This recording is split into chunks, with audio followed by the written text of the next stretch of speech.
Bakit kaya masarap pakinggan kapag iba ang pumupuri sa'yo? Pero hirap tayong pahalagahan ang sarili natin. Kasi lumaki tayo sa idea, dapat laging may mag-aproba bago natin pahalagahan ang sarili.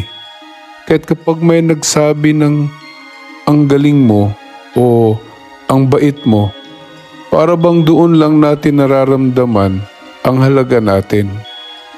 Pero isipin mo, paano kung wala nang magsabi nun? Titigil ka na ba sa paniniwalang may kwenta ka? Ang tunay na respeto, nagsisimula sa loob.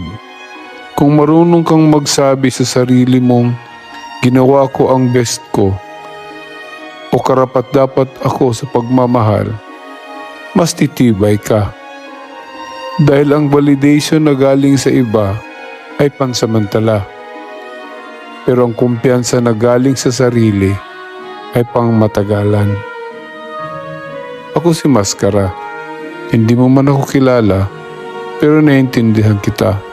Kung may natamaan, panahon na para gumising.